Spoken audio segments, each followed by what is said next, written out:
Amnesty International has accused Nigerian authorities of failing to ensure accountability a year after the End Bad Governance protests, which erupted nationwide in August 2024 amid worsening economic conditions. The 10-day movement was largely peaceful in southern states, but marred by violence in the north, where Russian flags were seen.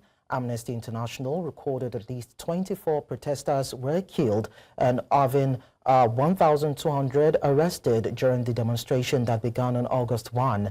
The police deny the deaths and threatened to sue Amnesty. The rights group condemned the government's inaction, warning that impunity for police abuses encourages continued violence against peaceful demonstrators. Now, joining us for more on this story, we have two lawyers, Okiki Adeniran, joining us to talk about this, and Todimu Ige, who joins us virtually. Good afternoon to you. Thank you so much for joining us on the news. Good afternoon. Thank you for having us. Good afternoon. All right, so I'll start with you. Well, it's been a year since the End Bad Governance protests, and the Nigerian government has still failed to deliver justice to victims and survivors of the violent crackdown. What are your thoughts on this? Well, the truth of it is that justice must not just be seen to have been done, it must be done. And justice must not be delayed.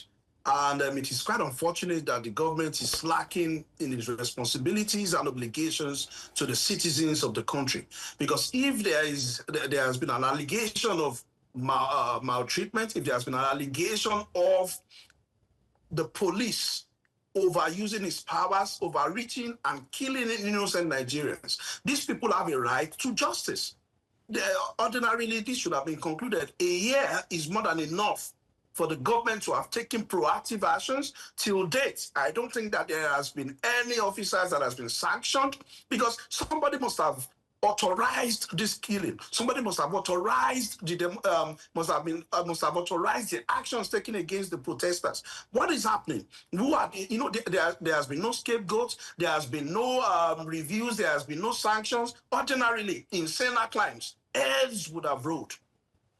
So why do you think that the government has remained silent or inactive in ensuring justice for those affected? Would you consider it's probably just a mere delay or something more intentional?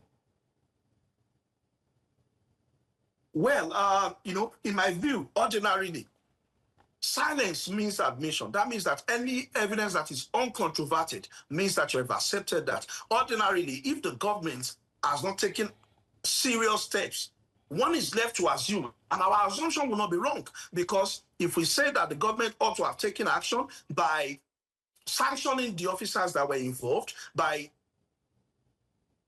raising an inquiry into these actions, and nothing has been done, then it means that the government is complacent. It means that it can be assumed, and rightly so, that the government is trying to shield some people. And that is wrong. The government needs to give us a position. What exactly is going on? What steps are you going to take? You feel that the officers are not culpable? You need to issue a statement and be very emphatic on the position. Now is not the time to sit on the fence. That's my position.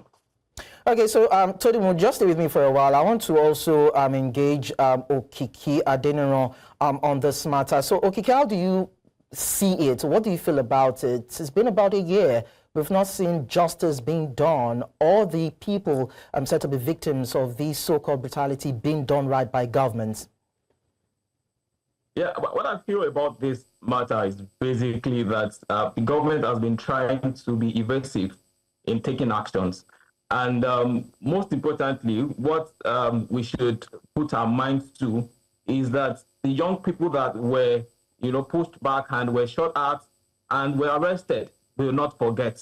And this will, always come to their mind. And what my feeling about this is just that the government hasn't done this, hasn't, kept quiet regarding this or not intentionally. It's been intentional to the extent that they have kept quiet, because they know that if anything is done or if any step is taken, it will affect certain precedents. For example, you can be too sure that if steps are taken, to affect some security, agencies and some, top-ranking security parastatals. And this is what we talk about when, justice is seen to be, delayed and, also not done because of certain precedents. So my point about this, about what you just asked, is basically that the trust of the young people has been broken.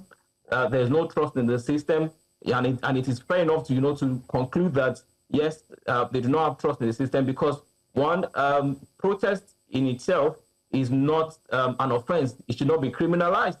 But in this case, we can see that it's been criminalized. Some of the people that were arrested, some of them are even still in detention. Some of the promises that have been given regarding having a panel to look into this have not been forthcoming. Everyone is just doing their thing, going around their business as if it's that's the usual thing. And this will speak to the fact that these young guys would not want to come back, to come out. But that might probably be the feeling of the government. But that's a lie, in the sense that this will also push them again to say, you know what, you didn't answer us at the first time. We'll also come out again and protest once again. And I'd like to put this out there that protest in itself is not a crime. It's not, it's a civic responsibility that should be done in a democratic nation. Okay, so let me come to Todi more. I mean, protest is not a crime. People can't hold the government accountable. Amnesty is trying to do that, and the government is trying to breathe down on its neck. How do we make the government see reasons alongside what the people perceive as freedom in a democratic setting?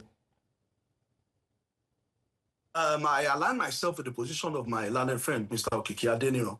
Now, you would, ordinarily, if the government has failed in its responsibilities to the citizens of the country, we have said over time, continuously, that protest in itself is not a crime.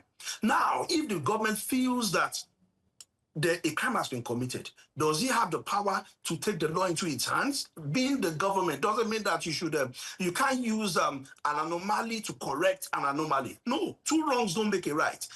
Now, having said that, the next steps ordinarily would be for citizens and families of persons who were unjustly treated, who were wronged, to approach the court for clarification on this. And in these instances, the Chapter 4 of the Constitution of the Federal Republic of Nigeria is very clear that we have a right to freedom of association. It protects the rights of citizens. That means that the next option might be for, aside from amnesty, other stakeholders, other parties, other coalitions should actually go to court and ensure that justice is done. The government can be compelled, they're answerable to that, because that's why we have the checks and balances. It is a three-way government system. Ordinarily, even the Senate should have invited the executive arm to say what is happening, what happened in this matter. We need you to set up a panel. And of course, the judicial system should also kick in. The people should go to court, and we should, enough of the talk. Let's go to court and fight this thing out. And I'm sure that, as we always say, that the court is the hope of the common man. And I want to believe that the court will do the needful. Okay, so talking about redress, Okiki, there were reports of minors collapsing in court after being denied food and proper care. What does this say about Nigeria's justice system and its treatment of its young people? Can they also seek redress? They can also seek redress. And I must say that really the collapsing of these young guys, speaks so much about our judicial system. As we speak, there's so many things that should be, addressed in our judicial system. Majorly, I'm certain that some of these young guys were probably even not charged properly. Some of them were brought to court based on, they were probably just, gathering people during the protest, and they were gathered together with them. And you would agree with me that some of these things and how they even got into detention basically was based on the fact that some of them are poor. And this sends a message, out there to the people that, the government in a sense, do not, has criminalized both poverty and also criminalized, protest. Because if you see young people, young children, and you have decided to, take them into custody because of protest, it means that because they are poor, you've decided to even take them into custody. And this is very wrong. And this also speaks regarding our judicial system. Our judicial system needs a total overhauling. You agree with me that there's been, there can be a bit of issues right there, back and forth and stuff. But we need to look at this plainly, and we need to be very, very holistic in viewing this thing. That our judicial system, when you have young people, right, there are laws, guiding how these young people should be, interacted with in court. Most especially, some of these, laws are not even known by some security agencies, to the extent that they do not even have a proper charge. They do not even take them to a proper court where they're supposed to take them to. So these are the that we should look at as a country. We should look at, based on the judiciary, look at it and, look at how these children should be, treated. Because we say it a lot that, they are the future, right? And in this case, we need to actually, make them that future and make them understand that this country is actually open and the hands are open to them to, for things to be done in the right way. Basically, lots the Nigerian system needs to get right when it comes to the rights of its citizens. Thank you so much, Okiki Adeniro and Todi Muige, for sharing your thoughts with us on the news.